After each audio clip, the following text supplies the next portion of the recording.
ہم بے چین رہتے ہیں کیونکہ ہم وقت کو پراپرلی مینج نہیں کرتے. میں نے 25.5 سال ایم سی بی کی نوکری کی ہے, آدھا منٹ بھی پوری سروس میں لیٹ نہیں ہوا. میں نے ٹائم کو, اللہ نے مجھے یہ آرٹ دیا ہے, میں اس کو مینج کرتا ہوں. میں اپنے سارے کام لکھ کر کرتا ہوں. ابھی بھی میری جیب میں چٹ موجود ہے کہ آج جو میں نے کرنے ہیں وہ لکھے ہوئے ہیں, پروگرام ترتیب دیتا ہوں. ہمیں تو یہ آرٹ سکھا دیا گیا کہ اپنے کاموں کو مینج کرو تاکہ تمہارا ٹائم بچ جائے, ٹائم ضائع نہ ہو. میں اپنے گھر کا سارا سودا مہینے کے لاتا ہوں. میں اس کی لسٹ اس طرح بناتا ہوں کہ کوئی چیز مس نہ ہو. اور پھر جب روٹ بناتا ہوں تو ایسا بناتا ہوں کہ مجھے دوبارہ چکر لگا کے گاڑی کو مجھے واپس نہ آنا پڑے. ترتیب سے جس طرح ڈاکیا خط دیتا چلا جاتا ہے, ایسے میں اپنے کام کرتا چلا جاتا ہوں. میری انرجی بچتی ہے, میرا پیٹرول بچتا ہے, میرا وقت بچتا ہے, میری کوفت بچتی ہے. مینج کرتا ہوں. کھانے کا ٹائم مینج ہے, صحت ٹھیک رہتی ہے, آسودگی رہتی ہے. آپ کے ہمارے ہاں تو کتنی ذلت کی بات ہے کہ شادی بیاہ پہ 2 بجے کا ٹائم ہوتا ہے تو 3 بجے اگلے تیار ہونا شروع ہوتے ہیں کہ اب شادی پہ جانا ہے. 1 گھنٹہ ان کی تیاری میں لگتا ہے, کم سے کم 2 گھنٹے لیٹ آتے ہیں. اور پھر کتنی تذلیل ہے ان لوگوں کی جو وقت پہ کسی فنکشن میں آ جاتے ہیں کہ تم تو بڑے بیوقوف ہو جو ٹائم پہ آ گئے, بیٹھے رہو اب اکیلے یہاں, اپنا وقت ضائع کرو اور ذلیل ہوتے رہو.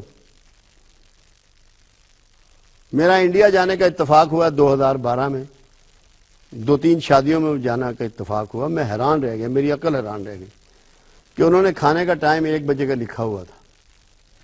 بارات ان کی آنی تھی, وہ ٹریفک میں لیٹ ہو گئی. ٹھیک 1 بجے انہوں نے کھانا کھول دیا. انہوں نے کہا جن لوگوں کو ہم نے 1 بجے کا ٹائم دیا ان کا گناہ کیا ہے جو آ گئے ہیں, ان کو کس بات کا پنش کیا جائے, کس بات کی سزا دی جائے. میں حیران رہ گیا اور میں نے ان کو سلام پیش کیا کہ تمہیں سلام ہے کہ تم نے اپنے اوقات پہ یہ کھانا شروع کر دیا, انتظار نہیں کیا بارات کا بھی. ہم نے تو اس کو بھولا ہی دیا بالکل ہی کہ وقت کیا ہوتا ہے شادی بیاہ میں. ہمارے ہاں تو وقت نام کی کوئی چیز ہی نہیں ہے, وقت نام کی کوئی چیز ہی نہیں رہی. اور جو لوگ وقت پہ آ جاتے ہیں کسی فنکشن میں, اس کی تضحیق کی جا رہی ہے, اس کی تذلیل کی جا رہی ہے کہ بیٹھا رہے تم یہاں, تو کیوں آیا وقت پہ. ہمیں اس بات کو سمجھنا ہے, جب ہم وقت پہ عمل کرنے والوں کی تذلیل کر رہے ہیں تو اللہ بھی ہمیں ذلیل کیے بغیر نہیں چھوڑے گا, کیونکہ یہ بہت بڑا کفران نعمت ہے. اس سے بڑا کفران نعمت نہیں ہو سکتا. جو لوگ اپنی زندگیوں میں آگے بڑھنا چاہتے ہیں, کامیاب ہونا چاہتے ہیں, سکون چاہتے ہیں اور اچیومنٹ چاہتے ہیں, ان کے لیے ضروری ہے کہ وہ آج سے ہی جاگنے کا, سونے کا, کھانا کھانے کا, سیر کرنے کا, ٹی وی دیکھنے کا, تفریح کرنے کے اوقات مقرر کریں. بچوں کے بارے میں لوگ پریشان رہتے ہیں کہ یہ صحیح پڑھ نہیں رہے, وہ ریموٹ لے کے بیٹھے ہوتے ہیں بس ٹی وی دیکھ رہے ہیں. بھئی آپ نے تو ان کے لیے بھی وقت مقرر نہیں کیا کہ یہ تمہارے 2 گھنٹے پڑھنے کے, 1 گھنٹہ تفریح کر لو, 1 گھنٹہ کوئی اور سبق سیکھ لو. کوئی ٹائم کی تقسیم ہم نے سیکھی ہی نہیں, جس کا نتیجہ یہ ہے ہم خود تقسیم ہو کے رہ گئے. ہم چوچو کا مربع بن گئے. ہماری کوئی چیز درست نہیں, کوئی سمت درست نہیں, کیونکہ اللہ کی بہت بڑی نعمت کا 24 گھنٹے کفران کر رہے ہیں. کوئی پروگرام ہمارا درست نہیں کیونکہ ہم ٹائم پہ چلتے ہی نہیں. اگر ہم نے ٹائم مینجمنٹ نہ سیکھی, اور یہ انڈیویجول کا کام ہے, اداروں کا کام ہے, مذہبی اداروں کا کام ہے, حکومت کا کام ہے کہ اوقات کی پابندی ہو. میں مسجدوں میں جاتا ہوں جمعہ پڑھنے, لکھا ہوتا ہے 1:30 بجے نماز ادا کی جائے گی, 1:30 بجے خطبہ شروع کیا جاتا ہے. نماز جو ہے وہ 1:40 پہ ہوگی. ٹائم تو وعدہ ہے اور اللہ وعدے کی پوچھ کرے گا. تم نے لکھ کے لگایا 1:30 کا مطلب ہے اللہ اکبر ہو جانی چاہیے 1:30 بجے. وعدے سے ہی پھر گئے, کمٹمنٹ سے ہی پھر گئے. تو جب آپ ٹائم پہ نہیں پہنچتے تو کمٹمنٹ سے پھر جاتے ہیں. ایک شخص نے رسول اللہ صلی اللہ علیہ وسلم سے کہا کہ یا رسول اللہ صلی اللہ علیہ وسلم آپ یہاں کھڑے رہیں، میں ابھی آتا ہوں، میں نے آپ سے ملنا ہے. 2.5 دن کے بعد وہ شخص آیا اور اللہ کے رسول اس کا انتظار کرتے رہے.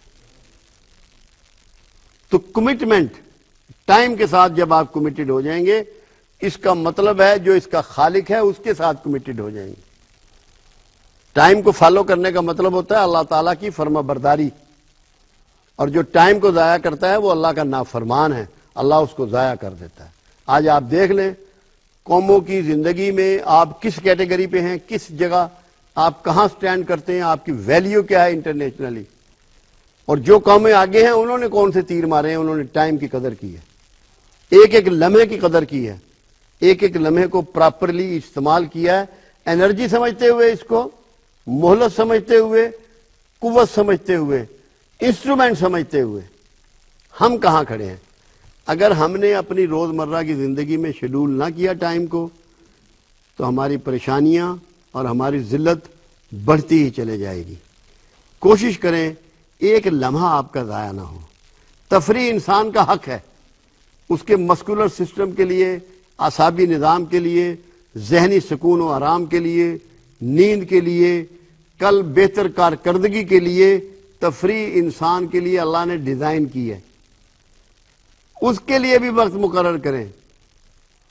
یہ مت سمجھیں کہ اسلام آپ کو تفریح سے روکتا ہے، ہرگز نہیں روکتا. بے حیائی اور شرک سے روکتا ہے، جھوٹ سے روکتا ہے، تفریح کرنے سے نہیں روکتا. اپنے اعصابی نظام کو ٹھیک رکھنے کے لیے تفریح کے لیے بھی وقت نکالیں. سپورٹس کے لیے ہر اداروں میں وقت نکلتا رہا ہے، ہم کالجوں اسکولوں میں مکمل سپورٹس میں رہے ہیں.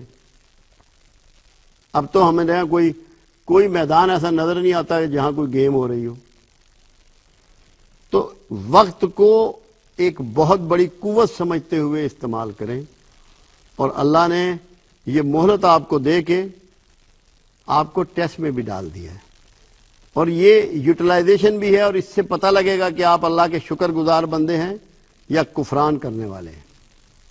اگر وقت کا استعمال اللہ کو راضی کرنے کے لیے، رسول اللہ کو راضی کرنے کے لیے، لوگوں کی بھلائی اور بہتری کے لیے استعمال کریں گے تو اللہ آپ کو اس کی قوتیں عطا فرمائے گا، آپ کے وقت میں برکت ڈال دے گا، اور بہت تھوڑے وقفے میں بہت بڑے کام آپ کر پائیں گے.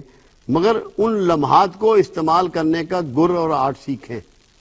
اور اگر آپ نہیں سیکھیں گے، یوں ہی بھاگتے دوڑتے رہیں گے بلا وجہ، تو کوئی وجہ نہیں کہ اللہ آپ کی ذلیل نہ کر دے. کوشش کریں کہ وقت کی اہمیت کو صحیح معنوں میں سمجھ لیں. تو یہ اس کو آپ پروگرام بنائیں، اور اپنے جاب کا جو بھی آپ کا فنکشن ہے، جو بھی آپ کا جاب ہے، اس پہ ہوم ورک کریں تاکہ آپ کا وقت بچ سکے. اور پوری آپ کو اپنی جاب کی پرکھ ہونی چاہیے، پہچان ہونی چاہیے، اس پہ آپ کی گرپ ہونی چاہیے، ورنہ آپ بر وقت کام کبھی نہیں کر سکیں گے. تو جو اپنے جاب کو صحیح کرنے کے لیے جس ڈیووشن اور ڈیڈیکیشن کی ضرورت ہے وہ بھی ہونی چاہیے، تب جا کے آپ کا وقت بچے گا، ورنہ نہیں بچ سکتا. میں نے تھوڑی بہت یہ گفتگو کی ہے تاکہ آپ کو بات کچھ سمجھ میں آ جائے، وقت کی اہمیت کا اندازہ ہو جائے.